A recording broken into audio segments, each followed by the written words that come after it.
नमस्कार।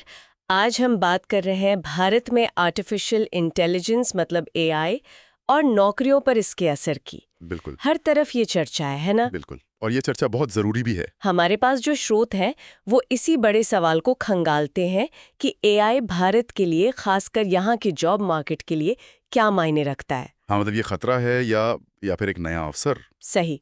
तो चलिए इसी की गहराई में उतरते हैं, समझने की कोशिश करते हैं कि ये बदलाव कैसे हो रहा है। बिल्कुल, क्योंकि देखिए भारत में 500 मिलियन से ज़्यादा युवा हैं। उनके भविष्य का सवाल है। एआई ये एक तरह से दोधारी तलवार है। दो-धारी तलवार? हाँ, कैसे? मतलब एक तरफ तो ऑटोमेशन का डर है कि मशीनें इंसानों की जगह ले लेंगी, हाँ। तो दूसरी तरफ उम्मीद भी है कि शायद नई तरह की नौकरियां बने जिनमें अलग स्किल्स चाहिए हों। अच्छा, तो पहले डर वाली बात करते हैं। स्रोत क्या कहते हैं? कौन सी नौकरियां खतरे में हैं? देखिए, जो काम दोहराव वाले हैं, मतलब जिनमें एक ही तरह का काम बार-बार करना पड़ता है, जैसे कि जैसे कि डेटा एंट्री हो गया या बेसिक कस्टमर सर्विस, मैन्युफैक्चरिंग के भी कुछ हिस्से इसमें आते हैं। एआई ये काम काफ़ी आसानी से कर सकता है। एक विश्लेषण का जिक्र है।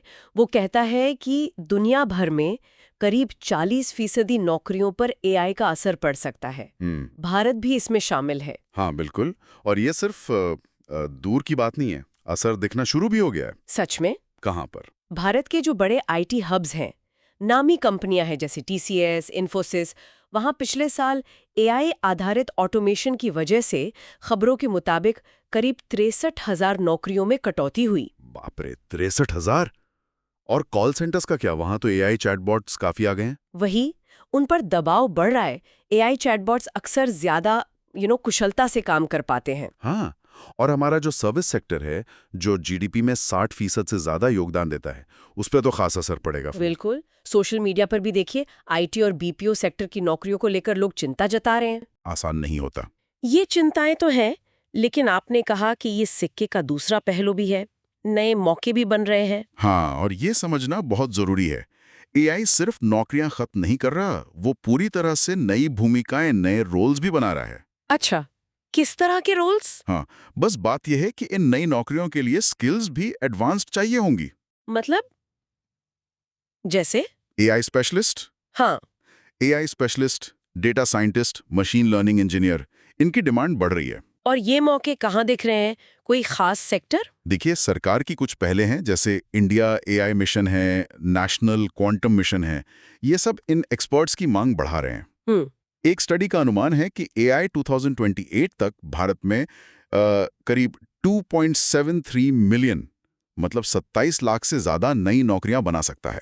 27 लाख, ये तो बहुत बड़ा नंबर है। कौन से सेक्टर आगे रहेंगे इसमें? अनुमान है कि रिटेल और मैन्युफैक्चरिंग जैसे सेक्टर्स इसमें लीड कर सकते हैं। रिटेल में करीब 7 मिलियन, मैन्युफैक्चरिंग में 1.5 मिलियन भूमिकाएं। और टेक्नोलॉजी का रोल? 5G आ रहा है, फिनटेक बढ़ रहा है। बिल्कुल। तेज 5G रोल आउट और फिनटेक की ग्रोथ, जैसे यूपीआई को ही देख लें, ये सब सॉफ्टवेयर डेवलपमेंट और डेटा इंजीनियरिंग में नए रास्ते खोल रहे हैं। एआई यहाँ प्रोडक्टिविटी बढ़ा रहा है। भारत की जो बड़ी युवा आबादी है, जिसे हम डेमोग्राफिक डिविडेंड कहते हैं, वो इसमें कैसे फिट होती है? वो तो हमारा सबसे बड़ा प्लस पॉइंट है।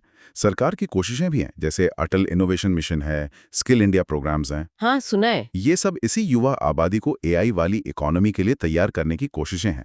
और एक बात याद रखनी होगी, क्या? क्रिएटिविटी, क्रिटिकल थिंकिंग, लोगों से जुड़ने वाले स्किल्स, जैसे बिजनेस डेवलपमेंट हो गया या हेल्थ केयर, इनकी अहमियत कम नहीं होगी। अच्छा। एआई यहाँ एक टूल की तरह काम करेगा, हेल्पर बनेगा, उनकी जगह नहीं लेगा। ठीक है, ये तो हुई अवसरों की बात, लेकिन चुनौतियां भी तो होंगी। स्रोत क्या बताते हैं? चुनौतियां बिल्कुल हैं।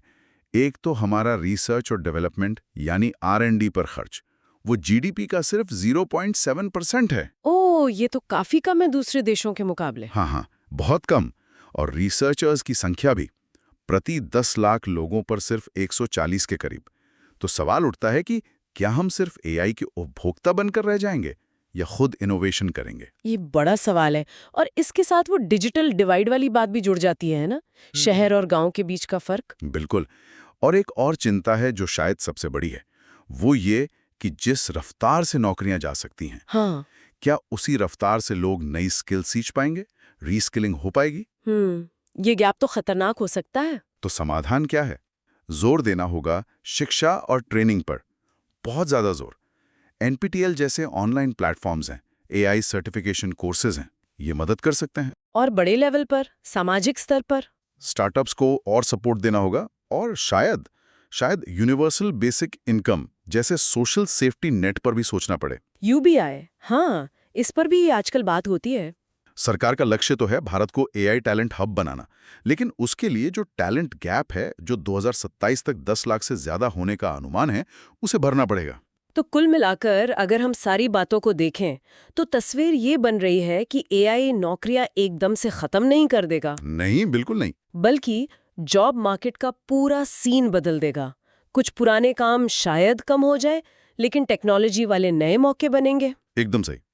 यहाँ सबसे जरूरी शब्द है अडेप्टेबिलिटी, मतलब बदलते माहौल के हिसाब से ढलना। हाँ, अनुकूलन क्षमता। हमें अपने वर्कफोर्स को लगातार नई स्किल सिखानी होंगी, डिजिटल इंफ्रास्ट्रक्चर को और मजबूत करना होगा और ये देखना होगा कि AI के जो फायदे हैं वो समाज के हर हिस्से तक पहुंचे, बराबरी के साथ। बिल्कुल। आपके सोचने के लिए छोड़ सकते हैं जरूर। कि हम आज अभी व्यक्तिगत स्तर पर और देश के तौर पर ऐसा क्या ठोस कदम उठाएं कि भविष्य के लिए तैयार रहें, ताकि ये जो AI क्रांति आ रही है इसका फायदा सबको मिले और भारत 2030 तक सच में एक ग्लोबल AI लीडर बन सके।